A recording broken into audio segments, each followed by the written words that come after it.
So you can also use this fprintf to print things along with the data. For example, see here cost is given 20.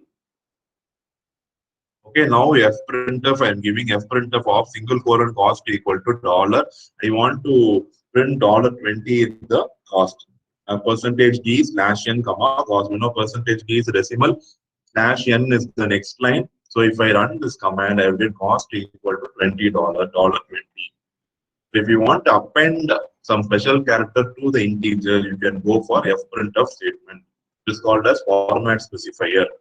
The fprintf is used to display data which is going to contain integers, special characters, text, everything. Okay.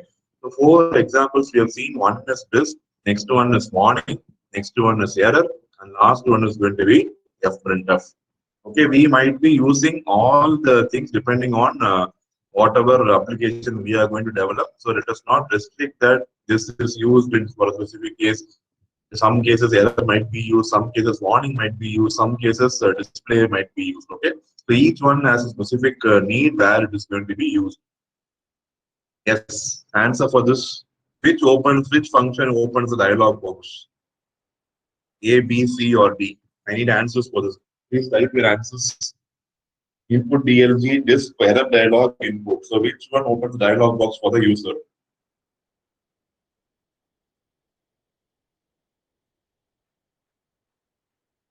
A. So we'll go with A.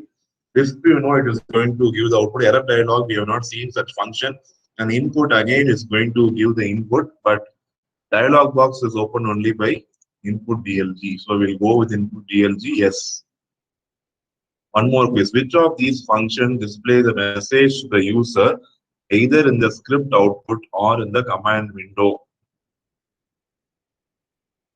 Which one will display message to the user? Say me the answer for this. A, B, C, D. Displays message to the user either in the script output or in the command window.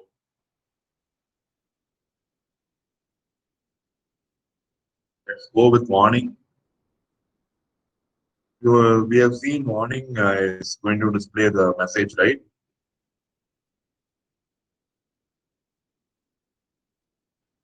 And how to show the message to the user in a dialog box. So that one we are going to see now. See, previously we have seen how to get input from user from dialog box. Now we are going to see how to display the messages using dialog box. So we have 3 dialog box associated with MATLAB. One is called as message box, one is called as error dialog, one is called as warning dialog. First, I'll execute the message box and we'll see how the output will be. Analysis, it's a simple dialog box saying analysis complete. Once you click on OK, it will be closed. Here, there's a simple message box saying analysis complete. Now see how an error dialog box will look like. I run this section. Error dialog, you will have this red color exclamation mark saying data not found. It's a serious some error in the program, data not found. Okay, this is error dialog box. And now see, I'm going to give a warning dialog box. Warning is not an error, but it is a caution to the user. The warning will have an orange color exclamatory mark saying non-integer values is also rounded. So please be aware of this.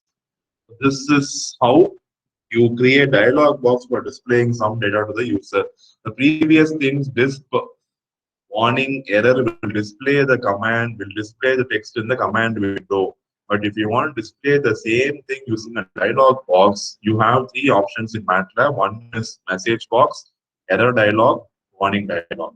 Okay, so you can use one of them and you can display the necessary message or error or warning to the user.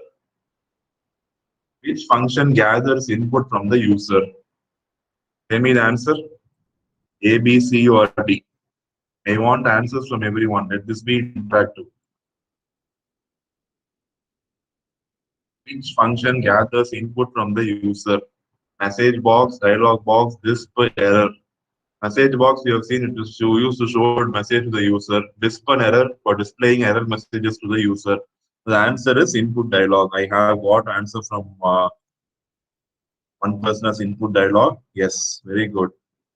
So summary. So what all we have seen, how to interact with the user. So how to get the message using dialog box, how to use disk, warning, error, and how to display the message in the dialog box. So we have seen these three things in so far in today's lecture. Okay, so we'll proceed.